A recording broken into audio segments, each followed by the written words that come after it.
Hello, and welcome to RUMC Vital Signs. I'm Alex Lutz, Vice President of Public Relations and Marketing at Richmond University Medical Center. On our show, you'll meet the fantastic people who make Richmond University Medical Center thrive. RUMC is an award-winning full-service hospital located right here on Staten Island at 355 Bard Avenue. To learn more about the full array of services provided at RUMC, visit rumcsi.org. According to the American Heart Association, cardiovascular disease is the #1 killer of women, causing 1 in 3 deaths each year. That's more than all forms of cancer combined. Yet, less than 45% of women realize that cardiovascular disease is the single greatest threat to their health. Joining me today to talk about women's cardiovascular health and hopefully build more awareness around matters of the heart is RUMC's Chief of Women's Cardiovascular Health, Dr. Fiona Shehaj. Dr. Shehaj is board certified in cardiovascular disease and internal medicine, and as her title indicates, specializes in conditions that impact women's hearts and helping women maintain good cardiovascular health. Welcome to the show, Dr. Shehaj. Thank you for the introduction, Alex. Thank you. Thanks for coming on. So in the opening, I mentioned that a lack of awareness that women have in general about cardiovascular disease. In your opinion, why do you think that is? Absolutely. So I'm glad that we're bringing this to the forefront of our discussion here today. And in the time frame that you just made that introduction, for example, in 80 seconds, 1 woman has already been diagnosed or died of heart disease at this point. So it's very important that representation matters, and you'll hear me talking about representation throughout our chat here today. And it's staggering. When I was preparing for this talk today, I was brushing up on my statistics, and essentially women in the past decade, even in modern times, women make up about 38% of studies in research, treatment, diagnosis of new treatment plans for in cardiology. So as you can see, representation is not quite there yet when it comes to women in research. Also, representation matters when it comes to scientists and women physicians. Women cardiologists make up only about 15% of the total cardiologists in this country. And women cardiologists they have less mentorship in cardiology and less pathways to get into the cardiology as well. But it doesn't only end there. Representation in research also matters, and that we're not quite there yet either. When I looked to the major cardiology circulatory journals, I noticed that there were no editor-in-chiefs in cardiology that were women. And women cardiologists made up only about 10% of the editorial board in these cardiology journals. So as you can see, the representation from even scientists, physicians, and patients, it's still not quite there yet. Even though women with heart disease make up about 48% of the total amount of cardiology cases that we see in this country. So I think that definitely matters when it comes to awareness. And in your opinion, do you think that that's a perceived bias? It's just an oversight? Is it women not wanting to get involved in these studies, or as we said, not thinking cardiovascular is as dangerous to them as something else, like cancer? Absolutely. So whenever we think of diseases in women, our first thought goes to breast cancer or ovarian cancer, for example. And those are the big C's, and of course they're very scary. But as we mentioned, cardiovascular health should be at the forefront because it is the #1 killer in women and kills more women than any of the cancers combined. So it's definitely important for us to be aware of these issues and to have these discussions to bring this knowledge to women and to the whole population, actually, and to our communities. So I think it is a mixture of everything of what you said. Women are not necessarily taken seriously for the symptoms that they have. Symptoms in women are not necessarily as serious or as severe as you might see in men. So all of those play a role in how quickly we treat and diagnose and follow up women in cardiology. And with the research that we did before the show too, there was statistics that showed that cardiovascular disease is being diagnosed in women in earlier ages than previously. Absolutely. So women as young as 20 years old are having these cardiovascular issues, and women of childbearing age are having these cardiovascular issues as well. I wouldn't necessarily think as a medical community to test women in their 20s, 30s, and 40s for cardiovascular disease, but definitely we should start. And cardiovascular disease and awareness should start actually at birth, because it matters on how we eat in this country as a family, on the education that we impart in our children, in our families, and in the dinners that we cook, and the healthy lifestyles that we make in our homes. So definitely it starts at a very young age. But you're right about that. Definitely it's starting to affect women at a much younger age. And another statistic that really kind of concerned me was that women of childbearing age, when they are pregnant, only less than about 50% of women going into their pregnancies are healthy in the cardiovascular ways. Wow. So we're having about half of the population of women going into their pregnancies with these risk factors that can absolutely affect not only their pregnancies, but their life and their lifestyles beyond that as well. And that actually is great. That actually is my next question. So getting right down to it, so what are the risk factors in women for cardiovascular disease? Sure. So the traditional risk factors, of course, like high blood pressure, high cholesterol, diabetes, obesity, smoking, lifestyle, stress. So those are the big ones. But there are also the other minor, and also they're the ones tailored towards women as well. So polycystic ovarian symptoms, for example, early menopause, early menses, those are very unique to women, and those are also some of the risk factors for heart disease as well.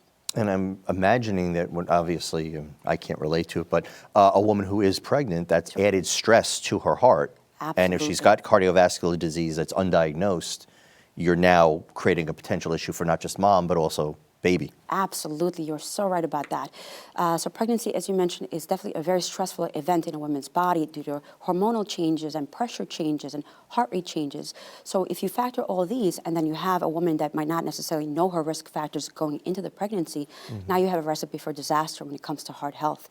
So we're seeing more women with high blood pressure during their pregnancies, preeclampsia, eclampsia, gestational diabetes. And these are not just risks that affect the pregnancy, but beyond that. These are risks that can increase your chance for heart disease tenfold going forward in life and beyond. So if those are the risk factors. So what are the symptoms in women of cardiovascular disease? Absolutely. So the traditional symptoms still apply, meaning chest pain, chest tightness, pressure-like pain in the chest that can radiate or go towards the left arm, towards the jaw, shortness of breath.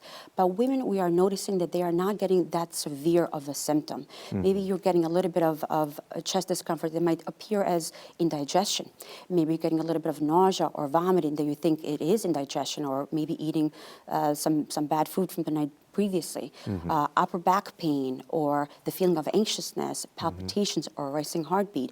So a lot of these symptoms, they're not necessarily the traditional symptoms that we see in the population, and they might not necessarily be as severe as we like to think in heart disease. But usually the traditional symptoms still apply, but unfortunately in women, we're seeing that they're not as severe as in men. And also there is a population of women that do not get any symptoms whatsoever, and that is That's scary part, Yeah. for sure. That is really scary. So you've been practicing on Staten Island for how long now? Since 2019. Are you seeing any trends in women here on Staten Island as far as their heart health or heart conditions that you're encountering? Yes. So what I'm seeing is that now we're screening more and more women, which is a good thing to do, but we're seeing that more women are being diagnosed with heart disease at a much younger age as well. So I have young women as early as in their teen years, 18 and beyond, that are being diagnosed with all these heart issues, which is good in a way because we're getting a grasp in their heart health in much younger years, but also it's unfortunate to see that so many young women are being impacted by heart disease. And are you finding that it's blockages in the arteries or other issues, particularly? I mean, cardiovascular disease is a broad umbrella. Absolutely. So what are you seeing, like, to get down into the nuts and bolts? Are you seeing blockages in arteries and veins? Is it heart issues, valve issues? Sure. So very good question, because when we think of heart disease, our mind immediately goes to a heart attack or blockage in the coronary arteries of the heart. But that's not always the case. Of course, heart disease in terms of blockage in the heart make up the majority of what heart disease is, but heart disease is high blood pressure, high cholesterol, arrhythmias such as atrial fibrillation, valve issues, as you mentioned, fainting episodes, arrhythmias that make you faint, heart failure, cardiomyopathy, or enlargement of the heart that can lead to heart failure as well, cardiovascular disease in terms of blockages in the coronary arteries or arteries of the legs, in vessels of the brain as well. So all this impacts and is what we consider heart disease. And would you say that some of this could be attributed to the sedentary lifestyle?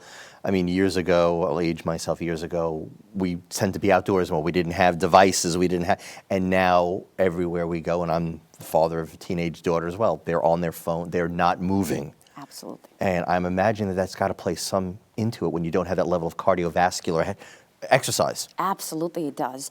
Lifestyle makes up the majority, I would say, of what I preach to my patients as well. So movement matters. Movement matters in terms of cardiovascular health, burning of the calories. It also motivates you to eat healthier, to move a little bit more as well. It helps in terms of high blood pressure, in insulin resistance, in diabetes, in high cholesterol. So there's a lot of things that can come about because of lifestyle choices. So now, as you mentioned, the past decade especially, we rely so much on our devices, and we're not having the human contact anymore. Children are not outside playing anymore. So that is definitely having a large impact. And I'm absolutely seeing that, especially in the past 5 years or so that I've been practicing on Staten Island. And that ties into the younger population being diagnosed with cardiovascular diseases because of the lifestyle choices and unfortunate choices that we make it every day. Right. And I know on Staten Island, the obesity rate is higher than the other boroughs, and I'm sure obesity plays into cardiac health. Absolutely, it is. Staten Island is unique in the ways that we're not walking to places anymore. So it's very easy to get into your car and drive to the mall, or drive to a restaurant, or drive to the corner store. So it's not as easy accessible as, for example, in Manhattan or Brooklyn, where you walk places, you take the subway. So that definitely has an impact for sure. And our obesity rate is more than 60% in Staten Island, which is very disappointing to see. Wow. And I know we have very high teenage and child obesity, so Yes. I guess it plays into what you're seeing when you have teens coming in with health issues for their heart. Absolutely. You touched on heart attacks and cardiac arrest. Talk a little bit more about the symptoms that women feel of a heart attack, which I understand differ in some instances to what men may feel. Absolutely. So as I mentioned before, of course, the traditional symptoms still apply, but they're not as severe. But women oftentimes can present in something as vague as nausea and vomiting and having a heart attack as well. They could potentially present as palpitations or the feelings of anxiousness due to a racing heartbeat, and that could potentially be one of the sentinel signs of a heart attack. So we need to take all these symptoms seriously and dig in it a bit deeper. And it's important to have these conversations, not just for the physicians and the providers making these diagnoses, but also for the patient population to recognize that maybe the symptom that they're having is not necessarily just something as simple as indigestion. Maybe this could be something a bit more difficult to treat. Maybe this could be a heart attack, and just that's the only sign that you get. And sometimes feeling that inside sensation that something is just not feeling right, that should not be ignored. That should always be followed up, even as simple as making a phone call to your primary care physician and running those symptoms through that doctor who might know your physical history a little bit more in depth than you might understand, for example. So it's always best to have the conversations with your physician. It doesn't hurt. It's just a phone call, a few minutes, get the direction that you need, and get diagnosed. And again, preparing for the show, a couple of things that stuck out to me, I should say, was that women who may be experiencing a heart attack tend to delay calling 911 or help more than men. And another statistic that I thought was striking to me was, but I guess I understand it in society today, is that bystanders are less likely to help a woman who falls and, let's say, has cardiac arrest symptoms on, say, a subway platform or bus platform out of fear of inappropriate touching, sexual or sexual being, inappropriateness. And that's even more scary, that someone could be on the floor having a heart attack, and they're more likely to call 911 than physically do CPR. Absolutely. Absolutely. So now in this Me Too era, everybody is afraid to be, politically correct and to be appropriate. And again, I go back to representation matters. For example, just giving you something from my own experience. Since I started college, I was certified in ACLS, BLS, and CPR administration. And since 2004, up until last year when I was recertified, there have been no mannequins that resemble women features. So they were always male. It's true. I've taken CPR and I don't ever You've never see seen a mannequin being yeah. a female, having breast tissue or having physical characteristics of a female. Even in the videos that we see for ACLS, for example, oftentimes the male patient being on the floor, the patient being on the floor is male. So we need to represent more women in these videos and normalize the fact that women too can have cardiac arrest and need help. So we have to basically normalize the fact that women need help as well. And every state has Good Samaritan laws, so you are protected in some sense that if you have the desire to be helpful in that situation, it's okay to do that. It's okay to administer just chest compressions. You do not have to do the mouth to mouth, for example. Just doing the chest compressions, 100 to 100 beats per minute, that's still okay, and that's still a life-saving mechanism. In fact, the American Heart Association, there's a Spotify playlist of I think about 150 songs that go to the beat of that 100 beats per minute chest compressions, and it caters to oldies like the Bee Gees, for example, "Staying Alive." That's one of the classic songs for that. That's a good way to remember. And even to Beyonce songs, for example, Wow. that go towards that. So it's very simple to keep that rhythm in mind and administer help. But going back to what I was saying, it's definitely important to have representation in these videos and normalize that it's okay to give chest compressions and to administer CPR in females as well. So is there any difference in the way you would administer CPR to a woman than to a man? No? Not at all. Not at all. Okay. So you talk about the representation in general in the medical field. Do you also see that when someone comes into like an emergency room complaining of chest pains, and I don't want to say the word is there a dismissive attitude, but does she have to self-advocate more for herself than if I were to walk into an emergency room with the same symptoms? Absolutely, because traditionally heart disease is seen as a disease of men, which is very, very false, because as we were talking about before, almost half of the population that's being affected by heart disease is female. 48% of the population is female when it comes to heart disease. And women, 1 in 3 women are diagnosed with heart disease every minute, essentially. So it's important that we recognize that heart disease can affect every gender, every socioeconomic class, every ethnicity, just as much as men can be affected by it. But I do see absolutely in ERs everywhere that I've had education and training and even worked, that women are not being taken as seriously when they come to the ER. And also going back to what we were saying about symptoms before, it is because women's symptoms are not maybe as severe, or they're not as traditional, those symptoms that we see in men, for example. Like women mentioned nausea and vomiting, anxiousness, upper back pain, left arm pain. So they're not necessarily seen as definitely heart disease. Let's go with that route first. So oftentimes women have to go to a few different ERs, or maybe wait and speak with a few different providers in the ER to tell them, listen, this is very uncomfortable, this antacid is not doing the job, something else is going on here. And unfortunately, we are seeing that. Wow.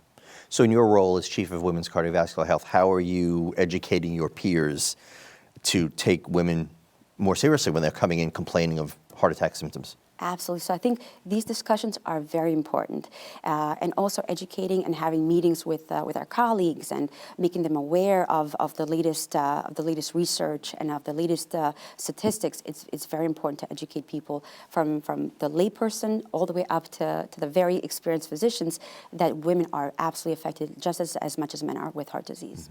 And have you been able to institute changes at RUMC in your time at RUMC, in the way men are thinking about when a woman comes in? Absolutely. Great, yes. that's We're good to hear. definitely doing that for sure, yes.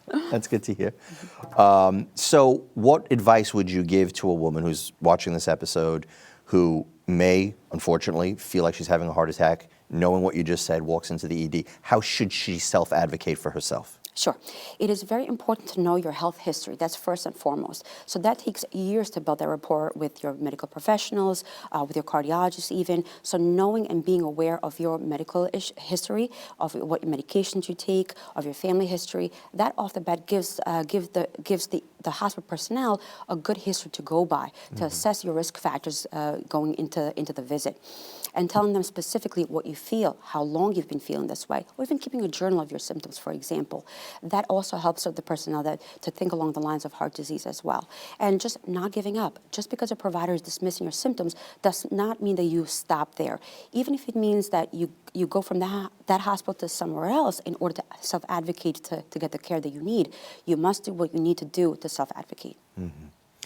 We touched earlier on excuse me, on pregnancy and its effect on the cardiovascular system. What about menopause? Sure.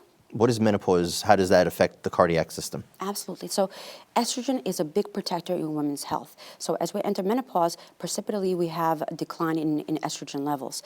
Estrogen works in reducing inflammation in our coronary arteries, in keeping keeping your blood sugar under good control, cholesterol under good control. It also helps in some ways in high blood pressure as well. So that's the big metabolic diseases that affect women in going into cardiovascular health. So as we have a big drop off in estrogen, then as you can imagine, the risk factors for heart disease level off and reach that of men as women get older. So we want to do kind of like a speed round around cardiovascular topics here and kind of get your expertise on some of them and whether it's true or false or not. So we just have a couple of things I wanted to bounce off you. So is it true that women tend to develop heart disease later in life than men do? In some ways, yes. So the average age of a woman to have a heart attack would be about 72, as opposed to men in their 60s. So definitely, again, this plays a role with the estrogen levels. As we see a decline in estrogen levels, the amount of heart disease definitely increases as they get older.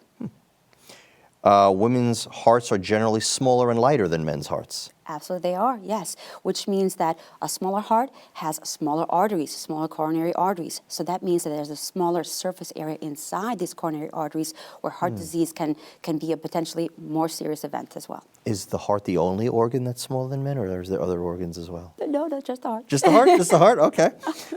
Women's hearts beat faster than men's. They do. Generally, they do. On average, women's hearts beat faster than men's do. At about 5 to 10 beats per minute on average, faster than men's heart. So as we're saying before, women's hearts are smaller. So that means that in order to propagate the force, in order to pump the blood to the rest of the body, women's hearts have to beat faster to make up for that smaller size. So does that affect blood pressure readings? No, not blood pressure readings, but it does affect how the cardiovascular system works, for sure. Gotcha. Stress affects a woman's heart more differently than men's. Yes. On average, women's hearts tend to react a little bit faster. The heart rate gets faster in terms of stress as opposed to a man's heart. But the recovery time for a woman's heart is much faster than a men's heart is when it comes to stressful situations.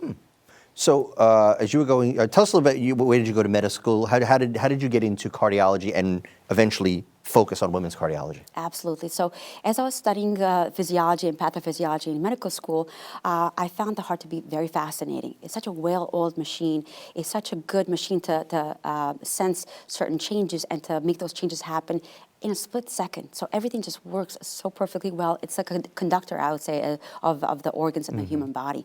So that I found incredibly fascinating. And then as I got into the specialties, the different specialties, I was drawn into internal medicine, which is the precursor specialty into going to cardiology. And going to internal medicine, I didn't have that many mentors there were in cardiology. There were women. So I tended to seek these women out and say, why is it this way? Why are women not represented in cardiology? And cardiologists, as I mentioned before, make up women cardiologists only 15%, only second to orthopedic surgery. So you have the orthopedics that are the least amount of women in that field, then we have the cardiologists. So that's a very low number there. And I wanted to basically improve that number, and I wanted to go into a field where I can help women by a woman's touch. So definitely something that interested me. And then as I started to learn more about cardiovascular health, and I started to see that cardiovascular health is the #1 killer in the United States, in developed countries, I want to make a big impact. Even if it's just one patient's life and I've changed that in some way, definitely that would be much more fulfilling for me. We've talked a lot about, I'll say, the symptoms, risk factors. What's some of the positives that have happened in recent years in the advancement of cardiovascular health? Sure. So women, we're seeing much more women patients in our offices and asking about certain risk factors, changes, and testing. So that I feel very proud about, because my job is really not only for cardiovascular health and women's health, but also prevention. I want to basically keep patients in good cardiovascular health so they do not have to go to my interventional partners and get stents placed or have other invasive procedures done. So prevention is definitely my passion when it comes to cardiology. And I spend a good amount of time, especially my first visit with patients, teaching them and kind of gauging as to where their lifestyle choices are, their upbringing, what they consider to be a healthy diet, what they consider to be a healthy exercise, or how many minutes of exercise they should be getting in a week. And it's staggering at the amount of misinformation that's out there, or the amount of Dr. Google. Absolutely, absolutely. So it's definitely disappointing that there's so much information out there that's not necessarily correct. Right. That's not. It's everything is customizable to a patient, to their patient's lifestyle, to their jobs, to their family issues, and so that is my job essentially, kind of gauging as to where they're coming from, how I can better assess their situations, how I can better tailor their treatment, diagnosis, and moving forward. And correct me if I'm wrong, but you're a native Staten Islander? I am, yes. So you've come home. You Absolutely. went. Where would you go to high school? Staten Island Tech. Staten Island Tech. Yes. And college, you went to where? So for college, I did a combined bachelor's and MD program, Sophie Davis through City College.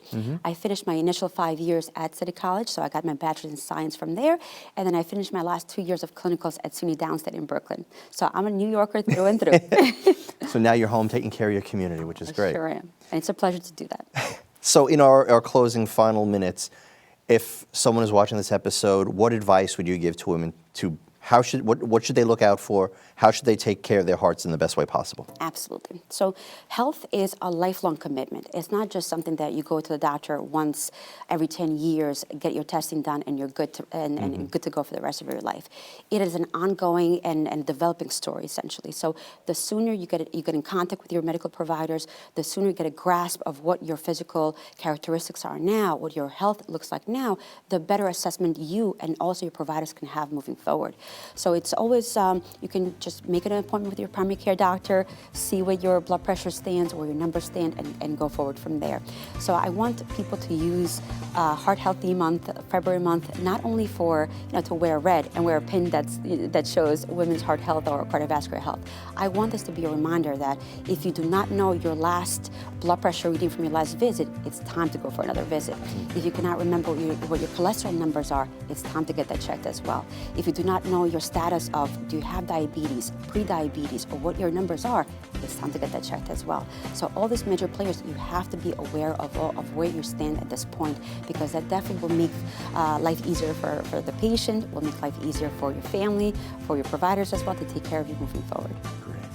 Thank you for coming by today. I hope that we are able to shed some light on a lot of what women will need to do to take care of their hearts better. Thank you. And I want to congratulate you and the Cardiovascular team for 3 years in a row. U.S. News and World Report has awarded your program, and Richmond University Medical Center listed us as a high-performing hospital in the area of heart failure and cardiac care. So congratulations to you and the team. Thank you so much. So, as a reminder, February is National Healthy Heart Month, so no better time than now to make an appointment with your healthcare provider for a physical, and make sure you and your heart and your body are happy and healthy.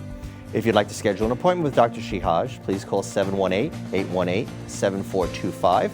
Her office is located at 1161 Victory Boulevard, inside the Dr. Krishni Urs Medical Pavilion.